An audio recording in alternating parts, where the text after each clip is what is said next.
Добрый вечер. В эфире информационный выпуск Амшекшара. Расскажем коротко о темах в сегодняшнем выпуске.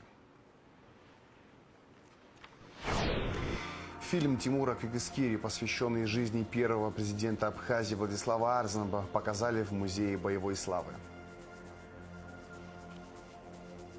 При поддержке президентской платформы «Россия – страна возможностей» открылся Центр компетенции на базе АГУ.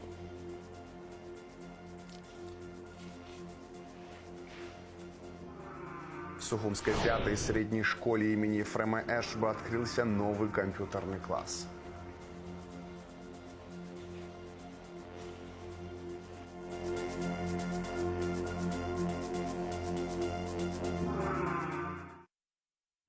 Тридцать 32 года назад абхазские войска продолжали операцию по освобождению Сухума от грузинских оккупантов. Сентябрьское наступление успешно развивалось.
На третий день наступления наши бойцы уже освободили Бырцху, а также населенные пункты Лекухона и Верхний Келасур, села Одыщ и Верхняя Линда. Абхазские отряды освободили развилку Одыщ-Гварда. 18 сентября подразделения абхазской армии вышли к Ачадарской ЖД-платформе к посту ГАИ и захватили штаб противника, располагавшийся в частном доме. На Восточном фронте освобождено село Дзюбжа. До Дня Победы оставалось 12 дней.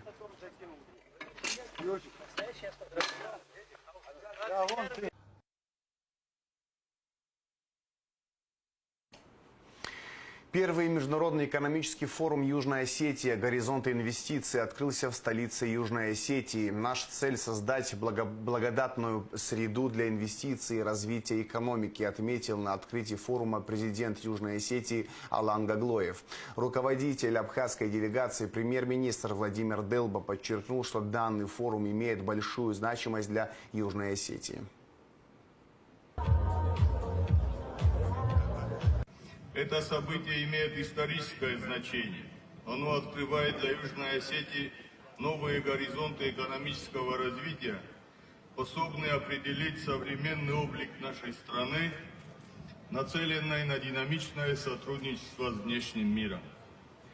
Сегодняшний форум – это свидетельство того, что Южная Осетия твердо стоит на ногах, уверенно смотрит в будущее и готова к честному, равноправному партнерству. Смогла преодолеть труднейший путь восстановления. Для меня сегодня большая честь выступить на первом международном экономическом форуме от имени Республики Абхазия. Прежде всего, хочу передать вам самые теплые слова дружбы и солидарности от народа Абхазии и выразить сердечную благодарность за приглашение нашей делегации. Мы высоко ценим возможность быть частью этого важного диалога об экономическом потенциале братской Южной Осетии и его развитии, укреплении экономических связей со странами-партнерами. Как представитель страны, которая, как и Южная Осетия, прошла трудный путь становления и отстаивания своего права на самоопределение, я особенно остро понимаю значимость проводимого форума. Мы хорошо знаем, что такое экономические вызовы, и в то же время мы абсолютно уверены в том, что наше будущее – это будущее суверенных, устойчивых и экономически процветающих государств. Сегодня хочу говорить не только как иностранный гость, но и как представитель братского народа, чья судьба и чьи устремления во многом перекликаются с юго-осетинским народом. И именно с этой позиции вижу серьезный потенциал, который заключается в поступательном объединении наших усилий в решении задач и достижении целей, стоящих перед нами. Очевидно, что и Республика Абхазия, и Южная Осетия сегодня динамично развиваются, опираясь на всеобъемлющую помощь и поддержку России. Так наши страны демонстрируют уверенный поступательный рост по ключевым макроэкономическим показателям, таким важным, как валовый внутренний продукт, объем выпуска промышленной продукции, внешней торговли, собственные доходы бюджета, денежные доходы населения. Я вижу формулу успеха. В течение 3 дней в Цхинвале будут проходить деловые сессии, направленные на поиск новых возможностей для роста, обсуждения внешнеэкономической деятельности республики и пути повышения инвестиционной привлекательности страны. В Цхинвале также находится делегация Народного собрания во главе со спикером Лаши Ашуба. 20 сентября в форуме примет участие президент Бадра Гунба. Экономический форум в Южной Осетии – это историческое событие. Южная Осетия обладает огромным экономическим потенциалом для дальнейшего развития, отметил премьер-министр Владимир Делба по итогам первого дня работы форума. Есть огромнейший экономический потенциал для дальнейшего развития. Очень важно, что интерес к этому форуму проявляется среди многих стран-партнеров. Ну, разумеется, прежде всего, как и мы, точно так же в привлечении или в направлении инвестиций в Южную Осетию заинтересована Российская Федерация. Здесь очень много совместных проектов реализуется. Важно, точно так же, как и у нас, Республика Южная Осетия со своей стороны, как государство, предоставляет меры государственной политики. В различных формах они выражаются. И это дает дополнительный импульс для тех потенциальных инвесторов и для того, кто собирается осуществлять большие проекты на территории Южной Осетии. Об этом сегодня говорится везде, на каждой дискуссии, на каждом открытом столе. Это очень важно. И я со своей стороны и вся наша делегация сердечно поздравляем с знаковым событием и очень надеемся на то, что это станет хорошей, доброй традицией проводить экономические форумы, привлекать здоровые инвестиции. У нас между нашими странами на полях форума, я об этом сегодня уже говорил, будет подписано соглашение о взаимной торговле товарами. Это тоже дополнительный импульс признания о перемещении беспошлино товаров между нашими странами. Это отношения выстраиваются прежде всего на основе достигнутых договоренностей между нашими руководителями. И я очень надеюсь, что реализация таких инициатив будет продолжаться. Вопросы сотрудничества обсудил премьер-министр Абхазии Владимир Делба со своим юго-осетинским коллегой Константином Джусоевым. Стороны выразили заинтересованность развивать торгово-экономические, социальные и гуманитарные связи. Южная Осетия и Абхазия сложились давние дружеские отношения. Я думаю, что мы еще будем развивать их. Будем какие-то совместные проекты, наверное, еще и делать. Я думаю, сегодняшний экономический форум даст такой позитивный толчок в этом направлении. Так что огромное спасибо и добро пожаловать к нам в Южную Осетию. Спасибо, Константин Хасанович. Прежде всего, уважаемые коллеги, хотел бы поблагодарить нашей официальной делегации за приглашение посетить форум и знаковое событие 35 лет со дня государственности Южной Осетии. Наши отношения между нашими народами, наверное, уже ничем нельзя разъединить, настолько схожи обстоятельства, судьбы наших людей. И сегодняшнее мероприятие, в котором мы будем принимать участие, еще раз подтверждает наше стремление укреплять и развивать наши отношения, в том числе торгово-экономические, социальные, гуманитарные связи. Делегация Народного собрания посетила расположенный в Беслане мемориальный комплекс «Город ангелов», увековечивающий память о жертвах трагических событий сентября 2004 года. Члены делегации возложили цветы к памятнику «Древо скорби» и посетили мемориальную экспозицию в здании школы номер 1, на территории которой с 1 по 3 сентября 2004 года произошел теракт. Вице-премьер, министр внутренних дел Абхазии Роберт Киут выступил с докладом на 5-й международной конференции по проблеме распространения идеологии экстремизма в Москве. Министр рассказал об опыте в профилактике молодежного экстремизма в условиях трансграничных вызовов. В Абхазии создана система координации между Министерством внутренних дел, Службой государственной безопасности, прокуратурой, Министерством просвещения и Государственным комитетом по делам молодежи и спорта. Регулярно проводятся межведомственные совещания. Международное сотрудничество занимает особое место. Главным стратегическим партнером для нас является Российская Федерация. На базе МВД России мы обмениваемся опытом, обучаем сотрудников, участвуем в международных форумах. Министерство внутренних дел и органы прокуратуры выработали устойчивую практику реагирования на любые проявления экстремистской риторики, особенно в цифровом пространстве. При выявлении угрозы насилия или признаков вовлечения в радикальные структуры возбуждаются уголовные дела, выносятся официальные предостережения, проводится профилактическая работа. Выдуманными и несоответствующими действительности назвал замминистра иностранных дел Абхазии Одиссей Бигвава заявление заместителя министра иностранных дел Грузии Лаши Дарсалия о серьезных вызовах ядерной безопасности в Абхазии. Одиссей Бигвава подчеркнул, что такие утверждения бездоказательны и являются частью информационной кампании, направленной на дискредитацию Абхазии и России. Абхазский дипломат также назвал неприемлемым использование терминов «оккупация» и «сепаратистские регионы» применительно к Абхазии. Он подчеркнул, что республика рассматривает себя как суверенное государство, независимость которого была подтверждена волеизъявлением ее народа, а также признана Россией и другими странами. Абхазия всегда готова к конструктивному диалогу с Грузией, но только на основе взаимного признания и равноправия.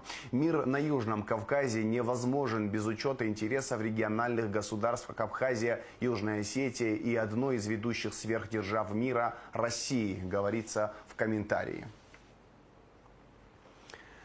Встреча глав МИД России Сергея Лаврова, Абхазии Олега Барциц и Южной Осетии Ахсара Джиоева готовится в Сочи, сообщила ТАСС официальный представитель МИД Российской Федерации Мария Захарова. Будут рассмотрены актуальные вопросы двусторонних отношений, а также подписаны обновленные планы межмидовских консультаций на 2025-2026 годы. 1 же октября там же, в Сочи, состоятся раздельные двусторонние и трехсторонняя встреча министра иностранных дел Российской Федерации Сергея Лаврова с министром иностранных дел Республики Абхазия и министром иностранных дел Республики Южная Осетия. Напомню, в предыдущий раз в таком формате главы дипломатических ведомств 3 государств собрались 4 октября прошлого 2024 года в Москве. В ходе раздельных переговоров будут рассмотрены актуальные вопросы двусторонних отношений, а также подписаны обновленные российско-абхазские и российско-юго-осетинские планы межмидовских консультаций на 25-26 года. А на трехсторонней встрече министры обсудят представляющие взаимный интерес внешнеполитические сюжеты, включая взаимодействие в рамках международных дискуссий по безопасности и стабильности Закавказья. Фильм Тимура Квикбискири «За кем идут люди», посвященный жизни первого президента Абхазии Владислава Арзенба, показали в Музее боевой славы. Музыку к фильму написал Анри Гумба, оператор Джана Цурцуми.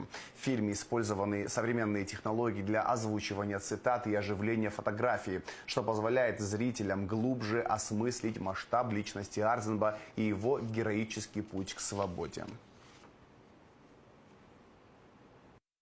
За кем идут люди? А люди идут, конечно, за абсолютным лидером, не иначе.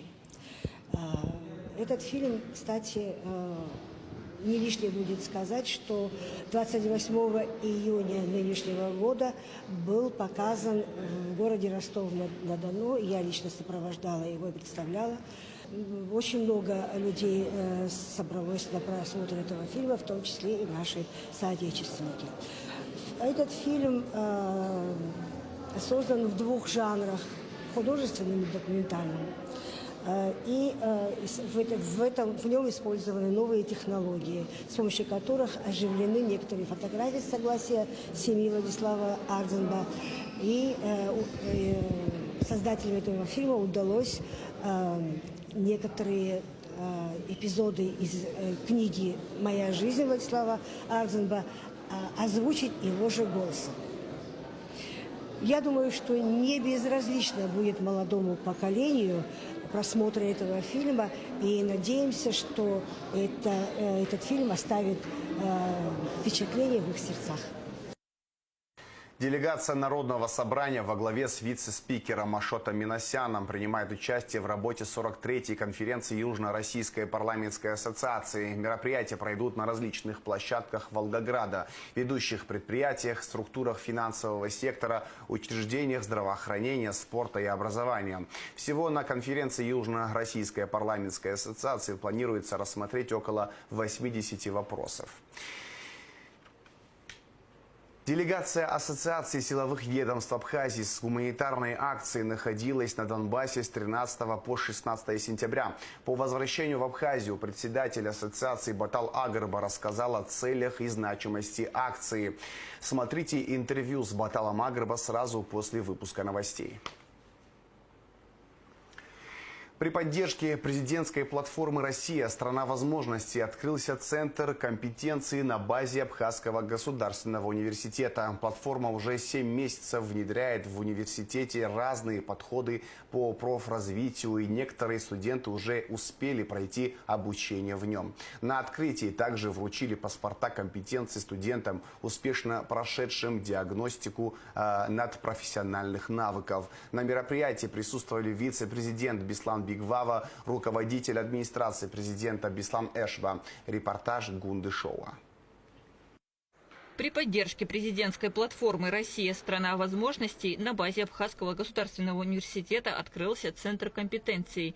Это событие стало важным шагом в развитии надпрофессиональных навыков студентов и расширении их карьерных возможностей. Продолжен тот курс на сотрудничество, на правильное развитие.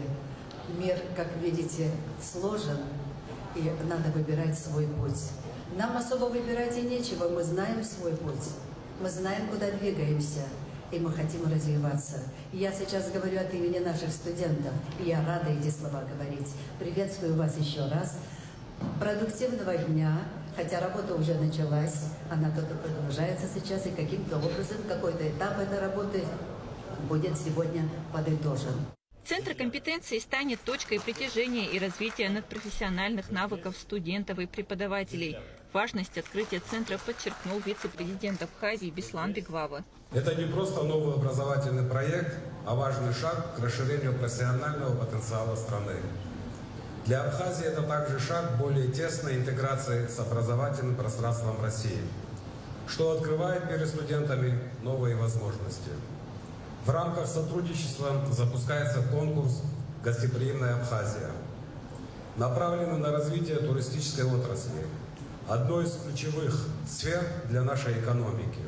Уверен, что обучение, возможности и опыт, которые студенты будут получать в Центре компетенций, станут прочным фундаментом для подготовки высококвалифицированных специалистов. Платформа «Россия. Страна возможностей» уже 7 месяцев активно внедряет в университете различные программы и подходы, направленные на профессиональное развитие молодежи.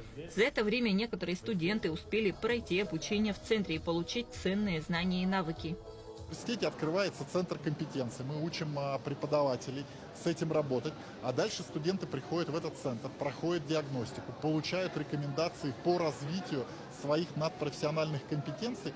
Но самое главное, есть несколько моментов, которые необходимо отметить. Первое. Университет получает информацию о том, кто у него учится.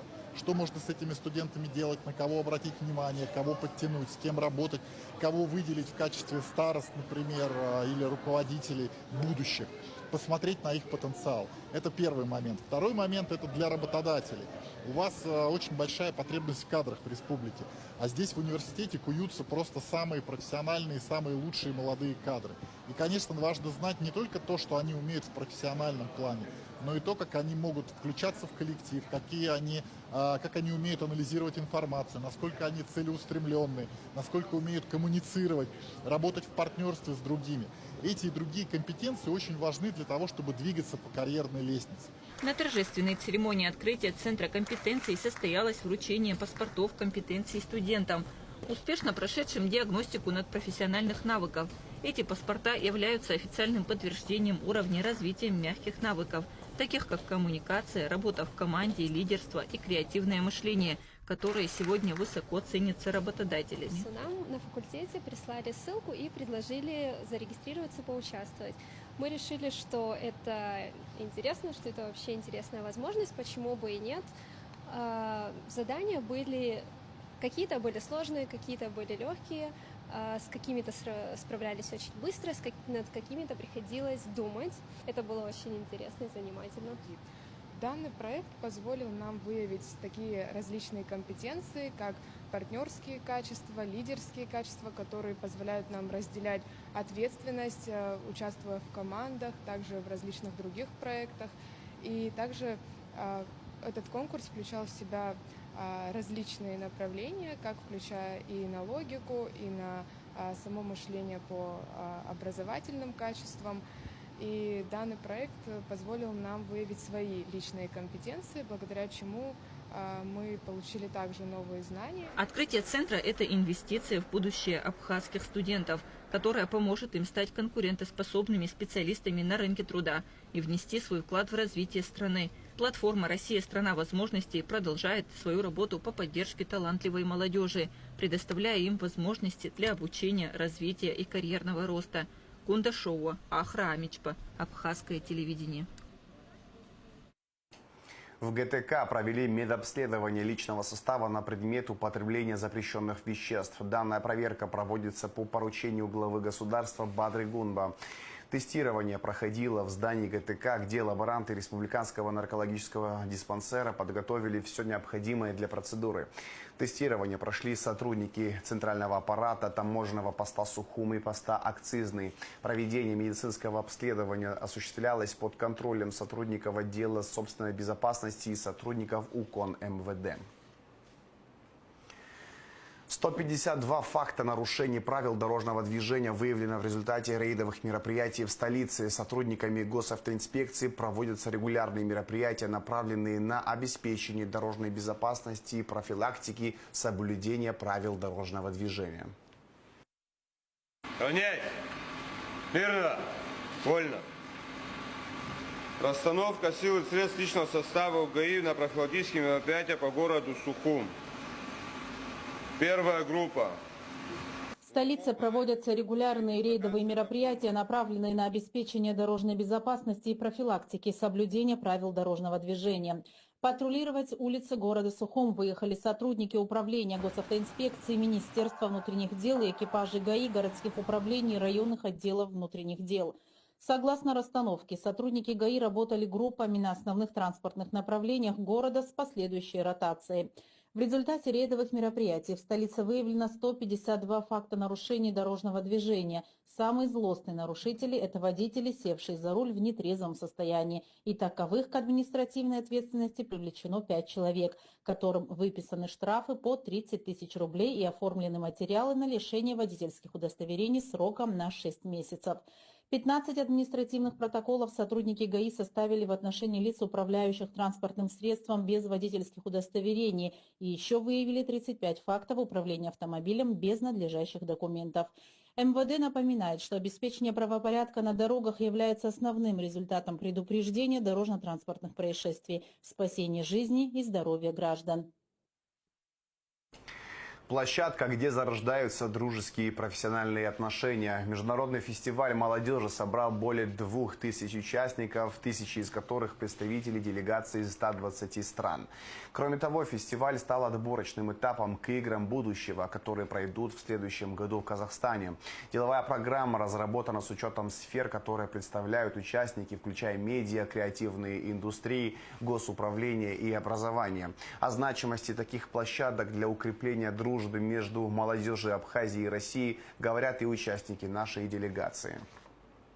Молодежный форум на сегодняшний день представляет собой уникальную платформу, где можно обрести новые знакомства, пообщаться с единомышленниками, получить знания, поделиться своими мыслями и идеями. Слет собрал большой колорит участников из разных уголков стран, и с каждым из них хочется пообщаться. Я принимаю участие в команде под названием «Креатив», и хочется выразить благодарность в первую очередь организаторам и командам, которые принимают участие в данном проекте.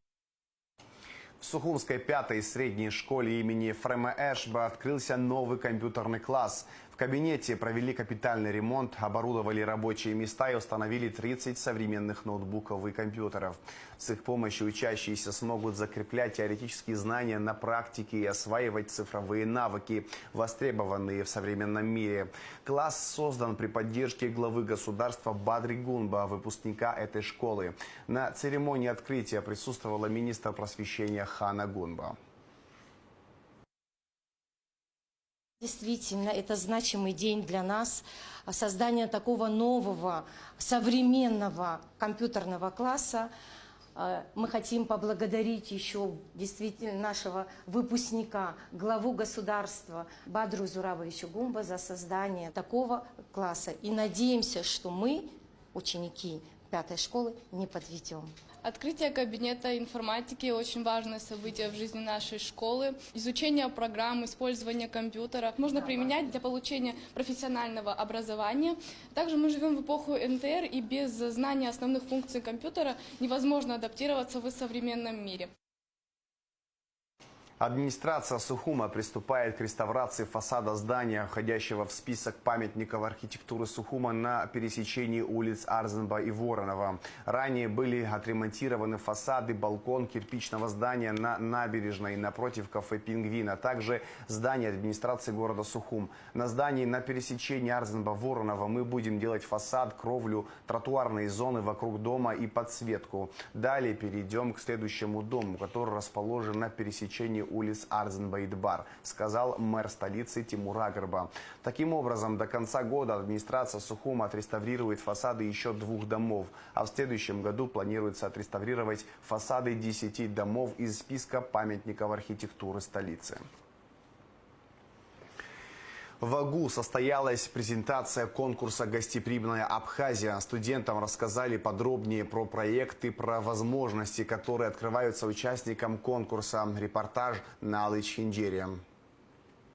Гостеприимная Абхазия – это шанс заявить о себе. В проект уже подано свыше 500 заявок, что говорит о том, что в нашей стране есть молодежь, на которую можно положиться, и которая может думать и мыслить креативно в ногу со временем. Чтобы привлечь внимание молодежи, команда Абхазии презентует этот проект среди студентов в самом сердце АГУ. Особый акцент я бы хотел поставить именно на проектную идею, потому что в рамках нашего конкурса возможно реализовать свои проекты. Я думаю, каждый здесь присутствующих так или иначе, в частности, задумывался о создании своего собственного бизнеса, создании какого-то своего туристического проекта или расширении уже своего существующего бизнеса. В рамках нашего конкурса это возможно. То есть здесь концепция построена таким образом, что вы будете писать свою проектную идею при взаимодействии наших экспертов со стороны Республики Абхазия и со стороны Российской Федерации вы будете создавать свои уникальные проекты по различным направлениям. Конкурс направлен на поддержку туристической отрасли, на реализацию перспективных идей в индустрии туризма Абхазии. В проекте могут участвовать все желающие, и неважно, в какой сфере вы работаете. Предусмотрено 21 направление, 6 из которых являются новыми для нашей страны. От горного туризма до детского отдыха. Одним словом, тем много. Каждый сможет реализовать задуманный проект. И после реализации успешных ваших проектов вы получаете почетное звание мастера гостеприимства. При этом у вас будет уникальное взаимодействие с лучшими экспертами с российской стороны и непосредственно стажировка на самых интересных и увлекательных туробъектов Российской Федерации и Республики Абхазия. Вместе с вами мы будем строить нашу гостеприимную Абхазию. Гостеприимство у нас у всех в крови, просто осталось придать этому новое видение при помощи наших проектов, нашего обучения и нашего конкурса. Помимо представителей Министерства туризма и команды Абхазии, на презентацию конкурса были приглашены эксперты из России, они же победители, мастера гостеприимства российского конкурса. Я хочу примерить ваш костюм и почувствовать себя хоть немножко абхазцем. Я хочу думать, как вы, в тот период, когда я приехала к вам в гости. Мне очень хочется попробовать вашу локальную кухню. Очень хочется сделать так, чтобы я могла увезти с собой ваши рецепты, а приехав домой, рассказать своей семье, какие блюда можно приготовить именно по традициям. Обязательно поговорить еще раз, а на следующее лето запланировать вернуться. Победа в конкурсе – это не просто ваша возможность заявить о своем проекте, заявить о своих компетенциях, но и возможность найти людей. Точно идите в конкурс для того, чтобы найти тех, с кем вместе вам будет по пути, с кем вместе вы будете создавать большие проекты и громко говорить о гостеприимстве в Абхазии. Гостеприимная Абхазия – это про то, что вы сейчас реализуете главные потребности человека – быть признанным, найти людей, с которыми тебе комфортно и безопасно, и реализовать ваши творческие идеи. В чем сила местных? Я искренне уверена, что сила местных в том, что крепче связи, чем с нашей родной землей, еще никто не придумал, потому что крепче связи с тем местом, где ты родился, нет ни у кого. Местные знают больше, чем любой гость. Какой бы начитанный, какой бы образованный не приехал сюда человек, то, что знает человек, родившийся здесь, вот говорю, у меня мурашки идут. А я не родилась в Абхазии. Я вижу людей, которые здесь родились. И так как вы, никто не расскажет о том месте, где вы живете. После презентации конкурса организаторами был проведен практикум, где в игровой форме студенты, разделившись на команды, могли продумывать проектные идеи в сфере туризма и гостеприимства. Нас разделили на команды, нас 6 команд, и у каждого своя тема, которую мы раскрываем, и должны придумать по ней проект. Мы совсем не знакомы с участниками, взаимодействие с новыми людьми всегда интересно. И у нас тема туристического бренда, получается, мы создаем свой туристический бренд, который будем далее презентовать, но пока мы на этапе разработок. После презентации данного проекта, несомненно, среди студентов появятся те, кто уже сегодня подаст заявку на участие. Спешите заявить о себе, ведь число участников проекта не будет превышать 80 человек. Налач Хинджерия, Рамо Камкия, Абхазское телевидение. А сейчас расскажем о погоде. В пятницу, 19 сентября, в Абхазии ожидается дождь, гроза. Температура воздуха ночью 11-16, днем 16-21 градус тепла. Температура морской воды плюс 24 градуса.